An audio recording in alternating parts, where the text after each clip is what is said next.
आइए दोस्तों, आज भी हम क्या बोलते हैं स्ट्रेस स्ट्रेन कर्व के बारे में सीखते हैं। ठीक है, हम लोग पिछले जो वीडियो बनाए हैं 3 पार्ट हम स्ट्रेस स्ट्रेन डायग्राम के बना चुके हैं, जिसमें हमने डक्टाइल मटेरियल के बारे में पढ़ाई किया था। ठीक है, आज हम ब्रिटल मटेरियल के बारे में सीखेंगे।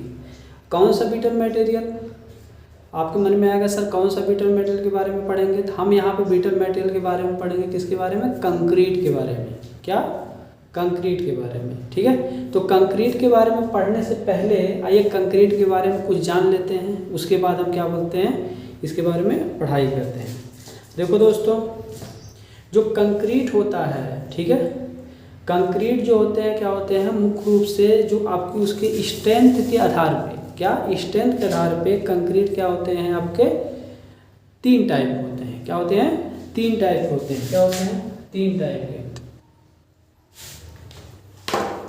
कंक्रीट टाइप होते हैं। 3 टाइप के हम पढ़ने जा रहे हैं कंक्रीट। क्यों कंक्रीट है क्या दोस्त? ब्रिटल मटेरियल है। कैसा है? Brittle material. तो कंक्रीट क्या होते हैं? 3 प्रकार के होते हैं।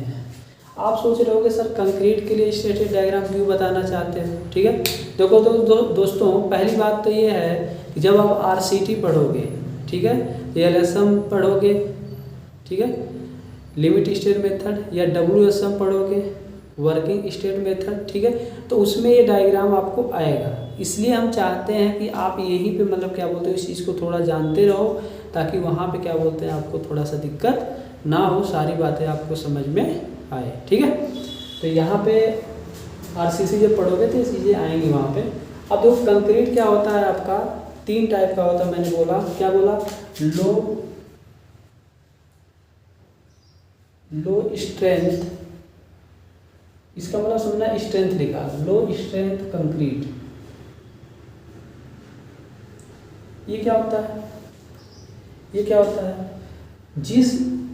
जिस मतलब कंक्रीट की स्ट्रेंथ जो होती है 20 MPa से कम होती है, 20 MPa से कम होती है, उसे हम क्या कहते हैं दोस्त?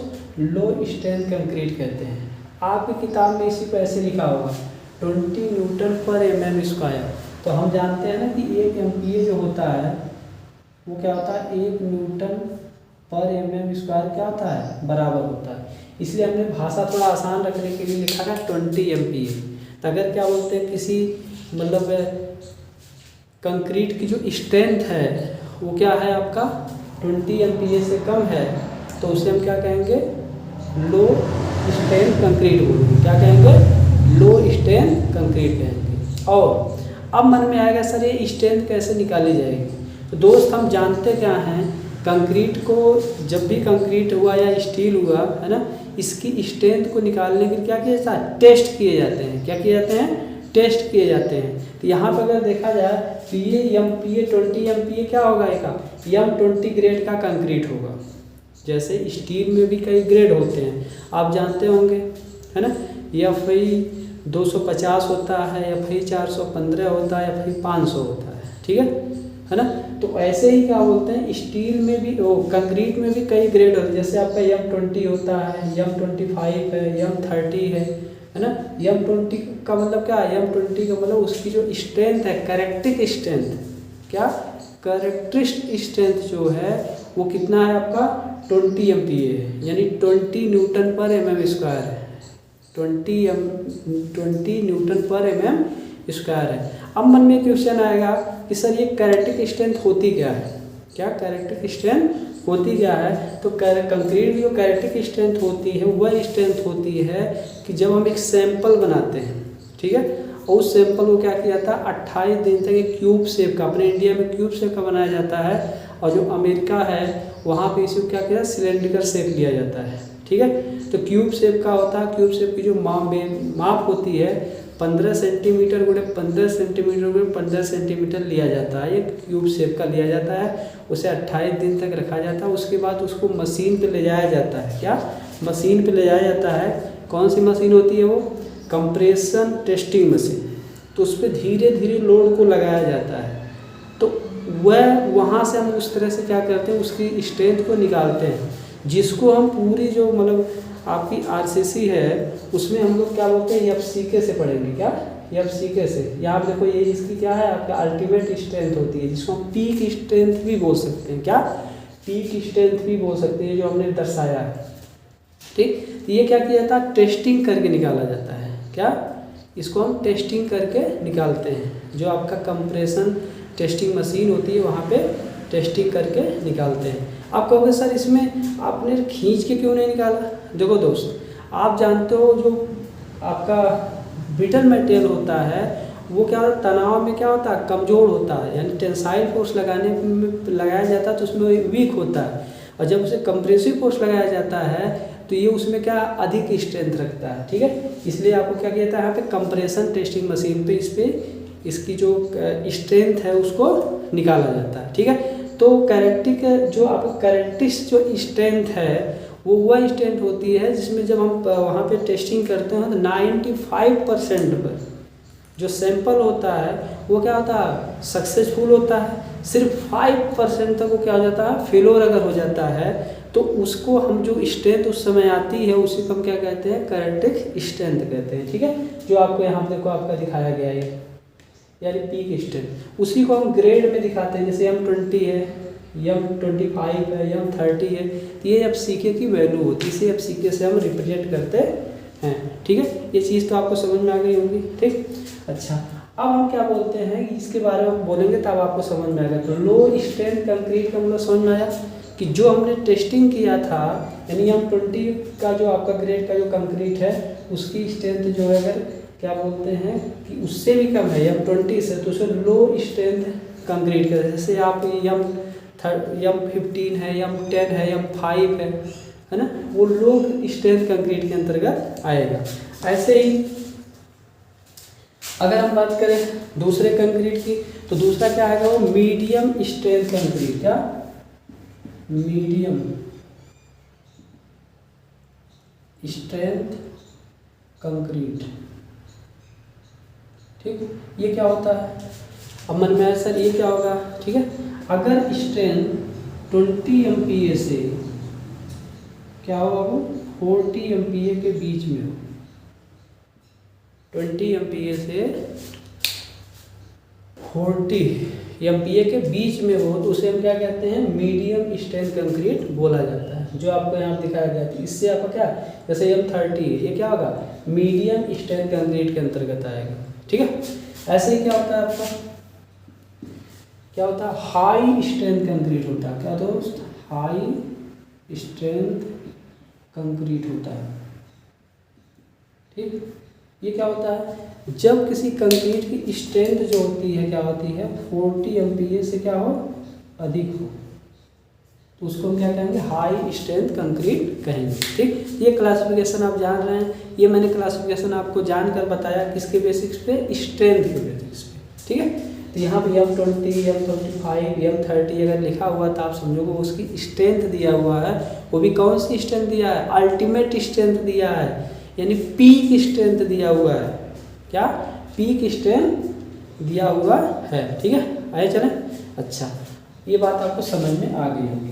अब हम थोड़ा सा और कंक्रीट के बारे में जानेंगे कि कंक्रीट में क्या बोलते हैं, कैसे मतलब इसका डायग्राम प्राप्त होता है, क्या होता है, ये सब चीज़ें सीखेंगे। ठीक, तो अगर हम कंक्रीट के फिजिकल प्रॉपर्टीज़ के बारे में बातें करें, फिजिकल प्रॉपर्टीज़ के बारे में बातें करें, तो इसका जो स्ट्रेस स्ट्रेन कर्व होता है वो कैसा होता है बाबू, नॉन लीनियर होता है। कैसा होता है, नॉन लीनियर होता है। देखो रहो, पैराबोलिक बना है यहाँ पे, बना है, ये नॉन लीनियर है ना, लीनियर तो नहीं, लीनियर तो आप समझ रहे होंगे। अगर ये स्ट्रेस होगा और आपका ये स्ट्रेन हो, तो आपका अगर सीधे ऐसे जा रहा है, जैसे आपका स्टील में, माइल्ड स्टील में मैंने दिखाया था, तो आपका यहाँ से आता था, फिर आपका यहाँ से ऐसे होके ऐसे, फिर ऐसे होके फिर ऐसे हुआ था, यहाँ से पैराबोलिक हुआ था, ये के बाद से पैराबोलिक होना शुरू हो गया था। तो आपका डक्टाइल मटेरियल में हमने बातें उसकी किया था। तो यहाँ पे आप देखो कैसा कर्व बन रहा है, ये नॉन लीनियर नहीं है, ये भी देखो पैराबोलिक है, ये भी पैराबोलिक, ये भी पैराबोलिक है। ठीक है, अर्थात ये हुक्स लॉ का पालन नहीं करता, हुक्स लॉ का पालन नहीं करता, यानी stress is proportional to strain यन होता है। यानी यन की वैल्यू क्या हो सकती है, 2 हो सकती है, 3 हो सकती है, 4 हो सकती है, लेकिन यन की वैल्यू 1 नहीं हो सकती। यन की वैल्यू 1 नहीं हो सकती। इसके लिए कंक्रीट के लिए, किसके लिए? कंक्रीट के लिए। शायद ये बात आपको समझ में आ गई होगी। आप एक बार ध्यान दीजिएगा, मैं यहाँ पे लिखा हूँ ये एक्चुअल स्ट्रेस स्ट्रेन कर्व है। क्या है? एक्चुअल स्ट्रेस स्ट्रेन कर्व है। ये डिजाइन स्ट्रेस स्ट्रेन कर्व नहीं है। डिजाइन स्ट्रेस स्ट्रेन कर्व में ये पोर्शन आपका क्या होगा? पैराबोलिक होगा और ये जो आपको ऐसे झुका हुआ है ऐसे सीधे हो जाएगा, तो उसी को रेक्टेंगल बोलेंगे। क्या हो जाएगा? रेक्टेंगुलर बनेगा। कैसा बनेगा? रेक्टेंगुलर बनेगा। अभी हम उसके बारे में भी बातें करेंगे। ये बात समझ में आ गई होगी आपको शायद, ठीक है। अच्छा, दूसरा इसका फिजिकल मतलब क्या बोलते हैं कि फिजिकल जो आपकी प्रॉपर्टी है क्या है? पहली बात तो ब्रिटल होता है, जो मैं पहले ही बोल चुका, ठीक है। अच्छा, तीसरी इसकी बात क्या है कि इसका जो पॉइसंस रेशियो होता है, इसका जो पॉइसंस रेशियो होता है, पढ़े हो क्या? पॉइसंस रेशियो, जिसको हम लोग म्यू से रिप्रेजेंट करते हैं, वो क्या होता है बाबू? 0.3 से 0.1 से क्या होता है? 0.3 के बीच में होता है। 0.1 से 0.3 के बीच में होता है, ठीक है। अच्छा, अब पॉइसन रेशियो क्या होता है तो आप जानते होंगे, lateral strain upon longitudinal strain को हम क्या कहते हैं? पॉइसन रेशियो कहते हैं।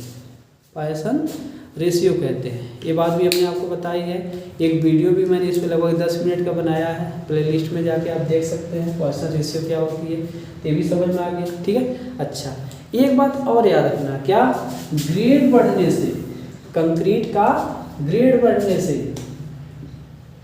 कंक्रीट का जो ग्रेड होता है, ग्रेड अगर बढ़ रहा है, ठीक है, तो जो पॉइसन रेशियो है, क्या? जो पॉइसन रेशियो है उसकी वैल्यू क्या होगी बाबू? आपको घटेगी। क्या होगी? पॉइसन रेशियो की वैल्यू क्या होगी आपकी? घटेगी। ठीक है, सही। क्या है? पॉइसन रेशियो की वैल्यू क्या होगी आपकी? घटेगी, ठीक। ये बात समझ में आ रहा है? अच्छा, घटेगी नहीं, बढ़ेगी। क्या होगी? बढ़ेगी, ठीक। ये बात समझ में आई? अच्छा, अब हम यहाँ पे बातें करते हैं, ठीक। अच्छा, अगर देखा जाए यहाँ पे दोस्त, यहाँ पे देखा जाए कि जो actual stress curve for concrete है, इसमें अगर देखा जाए, अगर देखो ग्रेड बढ़ रहा है, क्या? ग्रेड अगर बढ़ रहा है तो आप देख रहे होंगे कि जो अल्टीमेट स्ट्रेंथ है, यानी कैरेक्टरिस्टिक स्ट्रेंथ जिसको बोलते हो यार, ठीक है, कैरेक्टरिस्टिक स्ट्रेंथ यानी जिसे आप पीक स्ट्रेंथ बोल सकते हो, क्या? पीक स्ट्रेंथ बोल सकते हो, यानी जब सीके उसकी वैल्यू देखो बढ़ती जा रही है।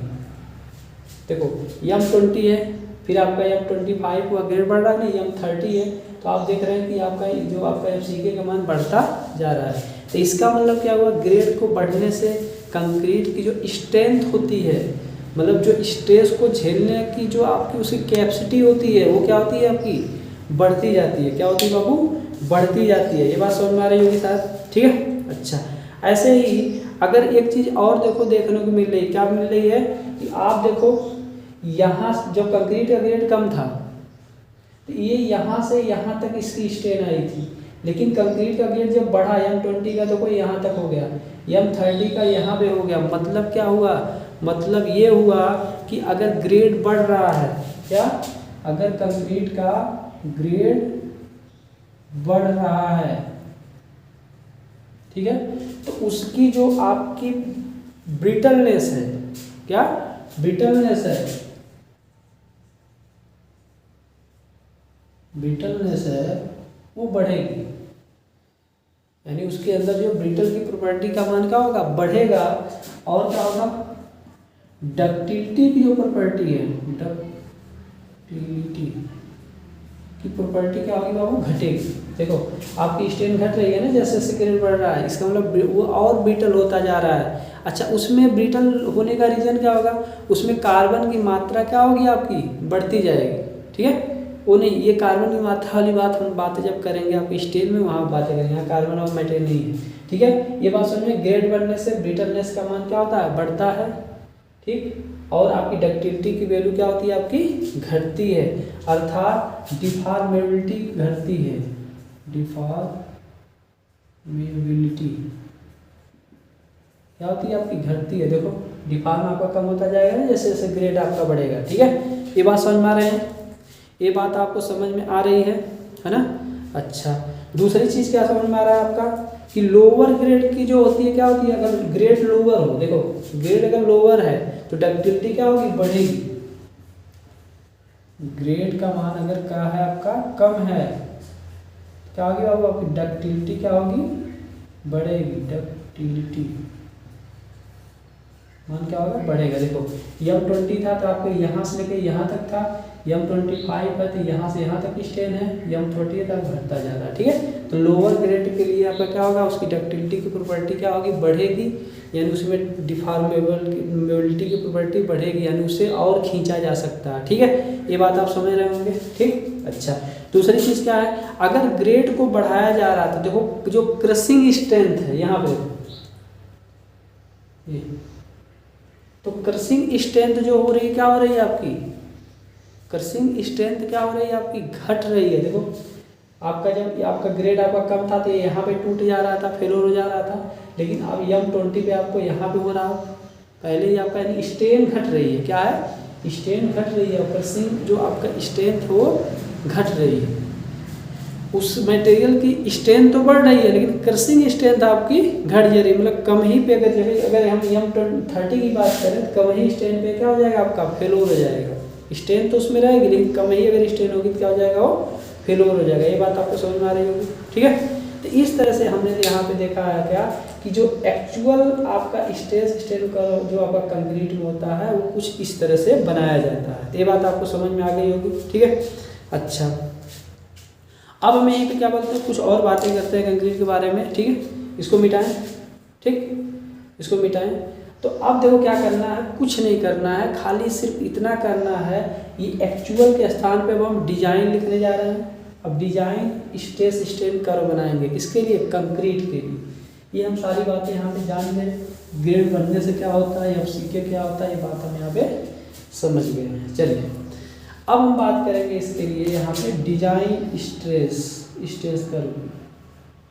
ठीक, इसमें क्या होगा बाबू, इसमें कुछ और नहीं होगा, जैसे ये ग्रेड आप जो देख रहे हो, ठीक है, यही ग्रेड क्या होगा आपका, ये आपको सीधे हो जाएगा, ये आपको ऐसे हो जाएगा। ठीक, ऐसे हो जाएगा, ये आपका पैराबोलिक रहेगा, ये क्या होगा, पैराबोलिक रहेगा, यानी ये आपका लीनियर नहीं रहेगा, मतलब कैसा होगा, पैराबोलिक होगा,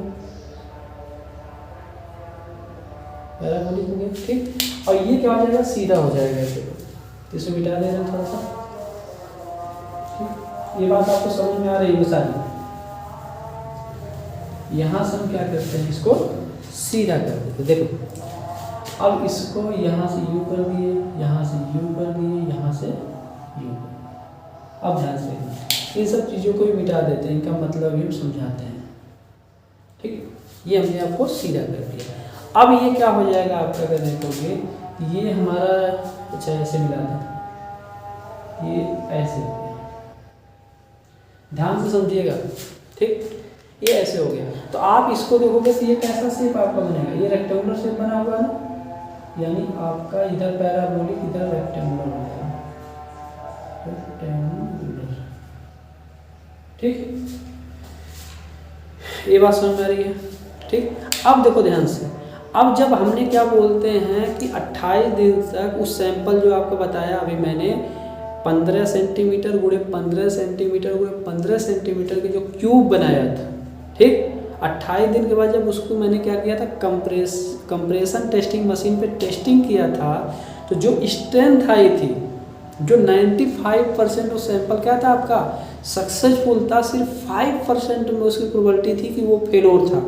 तो उस स्ट्रेंथ को हम क्या बोलते थे, FCK बोलते थे, यानी कैरेक्टरिस्टिक स्ट्रेंथ बोलते थे। यही तो बोला था मैंने अभी। तो वो आपको क्या होगा, वो आपको यहाँ पे आएगी, क्या होगी, बोली जाएगी, इससे FCK बोला जाएगा। क्या बोला जाएगा, FCK बोला जाएगा। ठीक, ये बात समझ में आ रही है, ये बात बोलो समझ में आ रही है। ठीक, तो इसको बोलेंगे का compressive strength of cube, compressive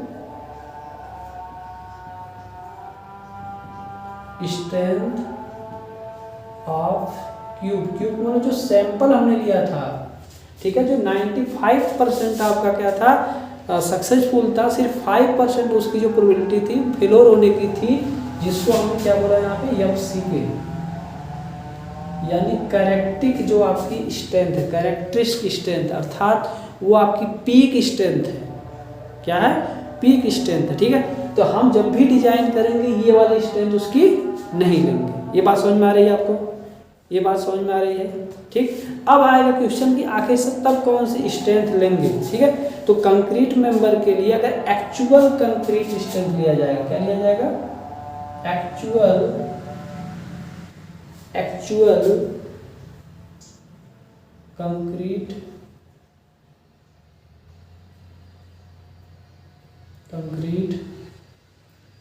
member के लिए जो कंप्रेसिव स्ट्रेंथ लेंगे वो कितना ली जाएगी आपकी? 0.67 FCK। अब माइंड में आएगा सर ये कहाँ से आया होगा? ये कुछ और नहीं है बाबू, ये है क्या? 2/3 FCK, 2/3 FCK। भाग अगर आप ऐसे गुणा करोगे इसमें भाग करो, देखो आपका 0.666 आएगा, यानी 0.67 ली जाती है। अब ये कैसे आया होगा?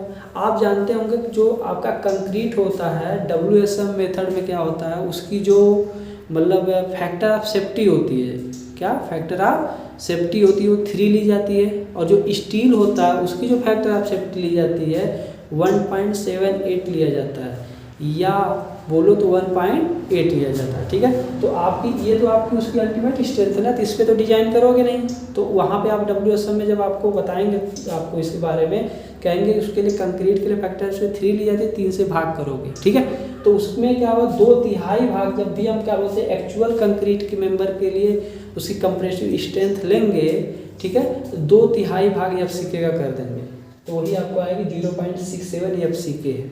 ठीक, ये क्या है आपका? ये एक्चुअल कंक्रीट मेंबर के लिए क्या है? ये एक्चुअल कंक्रीट मेंबर के लिए आपको स्ट्रेंथ है। ये भी बात आपको क्या करना है यहाँ पे याद रखना है, ये भी बात आपको याद रखना है। ठीक है, अच्छा अब क्या होगा आपका?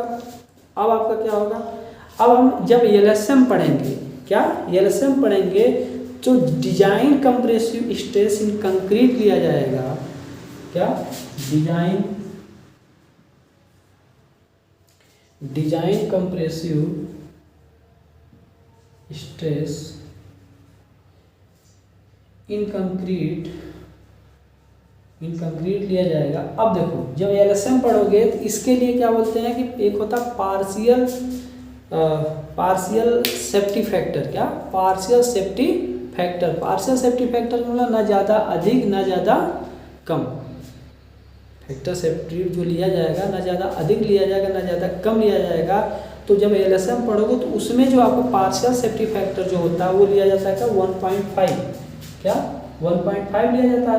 तो ये आपकी ये एक्चुअल वाली आ गई, ये 0.67 FCK आ गई।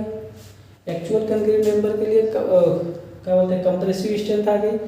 अब क्या किया जाएगा? इसमें क्या किया जाएगा? ऐसा मेथड पार्शियल सेफ्टी फैक्टर से भाग किया जाएगा।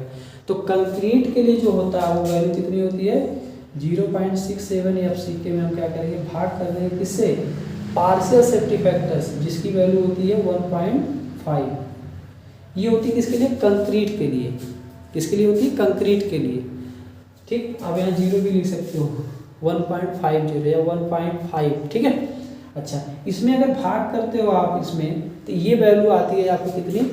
0.45 FCK। ठीक, ये आप अगर ध्यान से देखो तो ये जो वैल्यू आई आपका 0.45 FCK, यानी ये आपका यहाँ दिखाया जाएगा। तो यही वैल्यू क्या किया जाता है? डिजाइन के लिए लिया जाता है। डिजाइन के लिए क्या किया? इसलिए लिखा design concrete stress in concrete, यानी आपका जो एक्चुअल आपका स्ट्रेस आता है उसमें भी हम क्या करते हैं? पार्शियल सेफ्टी फैक्टर से भाग कर देते हैं। यही वैल्यू जो होती है पार्शियल सेफ्टी फैक्टर की स्टील के लिए लिया जाता है कितना? 1.15। ठीक है, वो लिया जाएगा किसके लिए? स्टील के लिए लिया जाएगा। ये बात आपको समझ में आ गई। तो आपको ये समझ में आ गया होगा कि सर मतलब इसका मतलब जब भी डिजाइन किया जाएगा इस पे किया जाएगा, इतने स्ट्रेस के लिए किया जाएगा। ठीक, तो आप बताओ इतना ज़्यादा सेफ्टी है कि नहीं है, देखो है ना। तो ये एक्चुअल में आपका ऐसा होता है, क्या design stress strain curve for concrete आपका कुछ इस तरह से होता है। बोलो ये समझ में आया, ये समझ में आया। तो ये चीज़ें आपको कहाँ पे यूज होंगी, जब आप आरसीसी पढ़ोगे तो वहाँ पे यूज होगी। अगर डायग्राम कैसे आता है क्या होता है उसके बारे में हमने आपसे बातें की है। ठीक, तो अगला वीडियो फिर जब हम स्ट्रेस स्ट्रेन को बनाएंगे तो किसके लिए बनाएंगे, डक्टाइल के लिए हम बना दिए हैं। अब हम FI 415 और FI 500 के बारे में बातें करेंगे। ठीक है, तो आज के लिए इतना ही, फिर मिलते हैं अगले वीडियो में। ठीक है, थैंक यू।